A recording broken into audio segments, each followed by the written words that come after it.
What's up, and welcome to Talking Nu Metal with Jay Dennis. I am back in my car. Do you guys like these videos more when I have music playing in the background? Or do you like it better when there's awkward silence in the background? I find that if the music's at the right volume and I'm talking about the album that's playing, then I don't know. I just asked you for your opinion and I just gave you mine. Today on Talking Nu Metal, we're going to talk about the last two KORN albums that came out before Serenity of Suffering. We're going to be talking about KORN 3, Remember Who You Are, which I believe came out in 2010 or 11. And then the Paradigm Shift, so albums 9 and 10. That's if you don't include Path of Totality. I realized in my last video I talked about their experimental era and I didn't even mention the dubstep stuff. And I went through and listened to the album again, and there, of course, is a lot of KORN in that album, but I just feel like it's so heavily dubstep based that it's not a real KORN album. It is a KORN album, but it's not like a studio album that the other 11 albums are, so I didn't count that. But if you really want a Talking Nu Metal on that, a dubstep edition, leave a comment and I'll do a video and I'll tell you what my favorite tracks are. But today, KORN 3 and the Paradigm Shift. KORN 3 definitely took some growing on me. When it first came out, this is when they started trying to get back to their heavy sound. Head had not come back to the band yet. So, as far as I know, it was just Jonathan, Monkey, Fieldy, and I think Dave Silvera was still in the band. I don't think Ray came in until Paradigm Shift. But anyway, they tried to go back to their roots with this. That's why they called it KORN 3, because obviously KORN 1 was self-titled, KORN 2 was their experimental phase, and then KORN 3 is when they get back to their roots. They didn't use Pro Tools, they didn't use any fancy equipment, they just recorded it all analog, natural.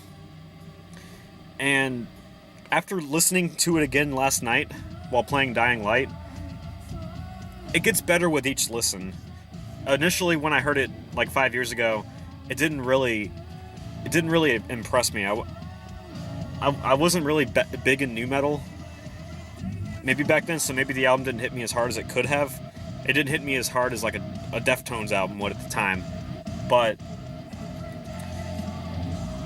to me, KORN 3, in terms of consistency and heaviness, it's like a less good version of Take a Look in the Mirror.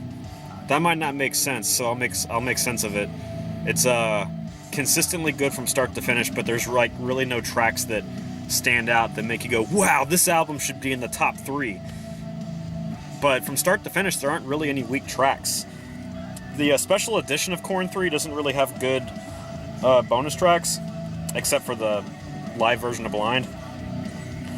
But basically all I have to say about KORN 3 was that you can tell that they were trying to get heavy again, but it sounded kind of generic. They definitely needed to get Head back into the game, and it's a good thing they did.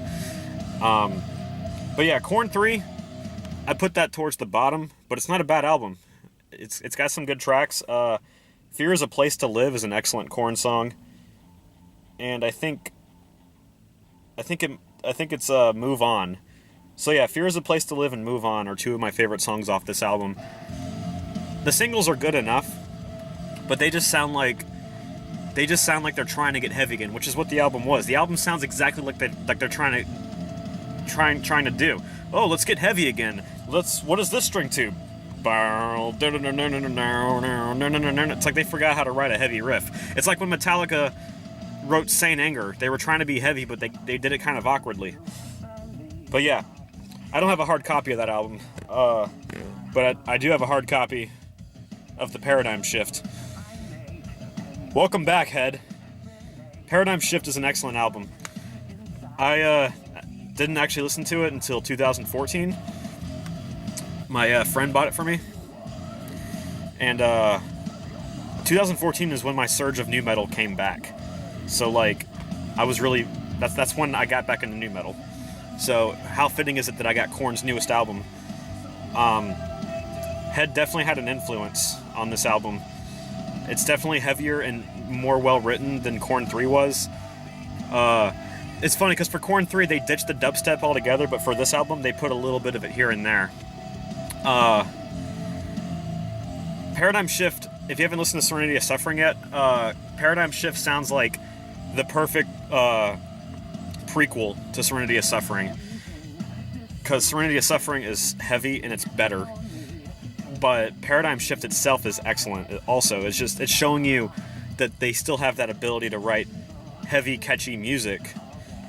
But the way I compare Serenity of Suffering to like the Issues through Take a Look in the Mirror era, Paradigm Shift sounds like its own album. It stands out by itself. Like KORN 3 sounds somewhat like their oldest stuff, except it's missing head, you can tell. Paradigm Shift just sounds like its own album. It's like See You on the Other Side. It sounds like its own album. It has its own identity, but it's them trying to get heavy again. But yeah, Loud Courses, definitely trying to be heavy. Like Never Never isn't a heavy song. So they wrote some catchy songs, some like radio rock songs, but they're still good. They're still heavy. This album's kind of like KORN 3, where it's consistently good from start to finish. There's not really any weak tracks. But this album is better than KORN 3 because there's actually a couple tracks off this album that are like my favorite KORN songs ever. Mass Hysteria, Victimized. Oh god, have you heard Punishment Time, the intro? It's the nastiest riff ever. And heck, even Pray For Me. There's not any bad tracks off this album. Lullaby for a Sadist is kind of for me. Seems like every KORN album, except for KORN 3 and Take a Look in the Mirror, has at least one weak track. You know, you can't be perfect. Depends on what you like. So the weak track of this album is Lullaby for a Sadist. The best tracks off this album, like I said, are Mass Hysteria. Mass Hysteria is one of KORN's best songs, in my opinion. Paranoid and Aroused, Punishment Time, and Victimized. But yeah. So KORN 3 and Paradigm Shift. KORN trying to get heavy again. Halfway through, they bring back Head. And now they have album number 11, Serenity of Suffering, which I'll be talking about in the next video. Guys, I hope you've enjoyed this series. I've talked about every KORN album up until now. I would probably put Paradigm Shift as probably either as like the 6th or 7th best album they have. But yeah, if you haven't heard the song Mass Hysteria, listen to it. That is a gem of a song. But yeah, so is there anything else I want to say? Yeah, KORN tried to get heavy again. It took them some time, but they yielded successful results, and now they have Serenity of Suffering, which is a fucking masterpiece. Alright guys, that's Jay Dennis with Talking NuMetal KORN. I'm going to be doing their latest album here shortly.